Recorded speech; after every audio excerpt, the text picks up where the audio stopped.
Sekiranya pada jari seorang itu terbentuk kalimah Allah, apakah maknanya itu? Maknanya pada jarinya ada kalimah Allah. Tu ya jawapan ni. Betul tak? Apa kita nak cari payah-payah? Dengar molek benda-benda fenomena pelik, ganjil dan sebagainya. Ada kalanya buat tahu orang, ada kalanya benar. Bagi kita yang tak tahu ni, semuanya yang berlaku sungguh, semuanya menunjukkan kebesaran kerajaan Allah. Mudah ya bagi kita. Tak usah nak buat gini nang. Ngarut banyak. Faham? Setiap yang berlaku adalah tanda-tanda kebesaran kerajaan Allah. Tengok di awang ada kalimah Muhammad, kebesaran kerajaan Allah. Bila lagi mu nak yakin? Tengok di ikan tomang pula ada tulis bismillah, kebesaran kerajaan Allah, kerajaan dunia. Aku tak takut dah mulai hari ni. Aku tengok dari ikan tomang, tu yang Tuhan nak, bukan baloh. Nah, begini. Semua tu ayat Allah, tanda-tanda kebesaran Allah. Nah, pada zaman Rasulullah wa naik Isra Mi'raj li nuriyahu min ayatina, kami nak tunjuk kebesaran ayat, yakni kebesaran kerajaan kami. Maka kita Tuhan buat ikan kalu, kadang-kadang pokok kereta, kadang-kadang awang. Bukan mainan. Kalu sungguh, tak ada pelik Allah boleh buat. Dah benda tanda Allah saja yang hebat. Hak lain cak ayang belaka. Mudah ya. Soalan seterusnya,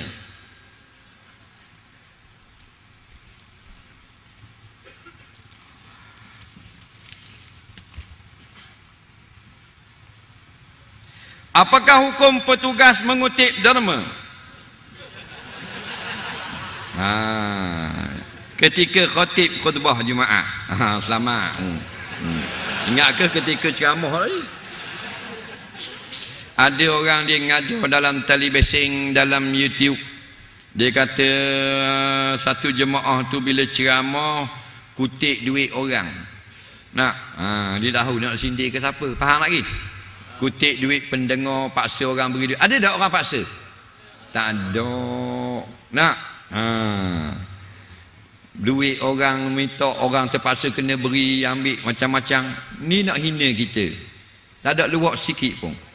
Sedangkan dia hina tu adalah Sayyidina Abu Bakar As-Siddiq radhiyallahu an. Masa Nabi masih naif, tak ada bantuan, tak ada sumbangan. Nabi minta Sayyidina Abu Bakar kutip derma. Sayyidina Abu Bakar menggunakan kain selendang dia, koyok ciek, tadah dengan kain dia sendiri, diberi oleh orang-orang yang baru masuk Islam. Kutip masuklah karung, diikat, dan tali pengikatnya diberi oleh Ummu Salamah radhiyallahu an. Ni cerita dia. Saya nak wakar kutip kat orang ramai. Ada pula ni ustaz ngajar dia kata kutip-kutip kat orang ramai ni tak molek. Jahil punya ustaz, nak jadi ustaz sangat bodoh gitu. Yang tak bolehnya kita paksa nak mari dengar malam ni kena bayar RM10 seorang, tak molek. Kalau kita nak buat anak yatim pun tak molek juga, paksa gitu. Malaikat bertekad dan sebagainya tu lain. Kerana nak bayar tepat dan sebagainya. Jadi bila kita buat ramai gini, kita kutip derma, tak ada masalah. Orang nak beri, tak mau beri sudah. Tak ada masalah. Ada orang ambil nama, ni tak beri. Esok keluar perang pis Cina harian. Ada. Tak mau beri sudah, dia tak ada duit. Jadi ketika khutbah Jumaat tak boleh. Faham baik? Nak kutip derma ketika khutbah Jumaat tak boleh. Nabi pesan siapa yang awal-awal mandi hari Jumaat, kemudian pakai pakaian yang molek, kemudian pakai minyak wangi, 3 syarat, kemudian bertolak awal, 4 syarat, yang kelima jalan dengan ketenangan, yang keenam tidak lakah bau orang, yang ketujuh mengerjakan solat sunat, yang ke-8 mendengar semua khutbah, maka diampung dosa 1 minggu. Faham? Jadi bila kita buat benda lain masa tengah khutbah, dapat tak kita beri tumpuan? Tak boleh. Yang boleh selepas salam semayang. Faham? Masa orang wirid boleh. Kerana telah ditanya mufti-mufti mutaakhirin, Masa orang wirid semayang kan, lepas semayang, Assalamualaikum warahmatullahi wabarakatuh. Kan orang wirid, subhanallah, subhanallah, subhanallah. Kan ada kotak jalan, lori kontainer lalu kat depan. Faham tak? Cek lori. Jadi masa tu kita subhanallah, subhanallah, subhanallah, subhanallah, belang seluk kocek. Nak ubuh duit. Ada orang kata tak boleh.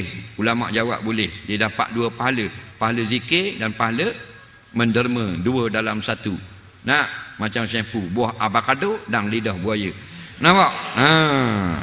Yang ketika khutbah Jumaat tak boleh. Nak umum apa-apa jangan ketika khutbah. Jangan jalan tong, ralik, kacau orang mendengar khutbah. Nak, kerana khutbah penting. Kerana ramai orang tak mari pada masa lain melainkan pada solat Jumaat saja. Nak, sebab tu khatib yang bijak pendekkan khutbah. Point tu biar pendek, jangan panjang-panjang. Nak, ni setengah tu khutbah panjang sangat. Khutbah Jumaat jangan jadi orang ngatuk mata. Sebab kalau kita tidur hotel 6 bintang tengah hari kena walik tak lena. Tapi time sembahyang Jumaat, time khutbah lena. Oh, best masa tu. Padahal panas kipas sikit, orang penuh. Nak angin tak masuk, gitu. Macam holang-holang joget. Nak, satu baris 80 sah, 80 orang satu sah. 6 orang saja hok dengar khutbah. Nak, tu apa? Syaitan dia tiup masa kita dengar khutbah. Bila khatib naik, ayuhan nas, okey lagi. Tapi bila dia masuk pada tazkirah khutbah, nak pula cerita tu tak sedap, tanamlah buah-buahan tempatang dan gunakanlah baju sumbangan kerajaan. Jadi kita pun nengung, tak pun nak hangguk. Tak?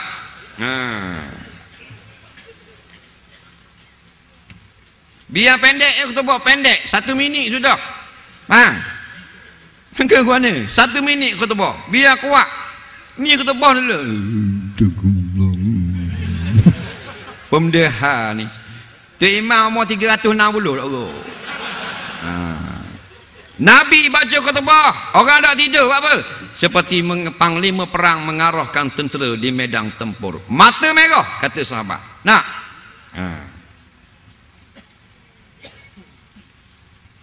Pendek sudah nak. Ayuhan nas, usikum wa iyaya bitaqwallah faqad fazal muttaqun. Wahai muslimin hadirin jemaah sekalian, ingatlah apabila golongan agama bertentangan dengan golongan-golongan jahiliyah, maka wajib semua kita untuk memberi sokongan kepada golongan agama. Jikalau tidak, nerakalah tempat kita sekalian. Aku qauli hadza. Boleh tak? Baru sedap. Boleh balik awal.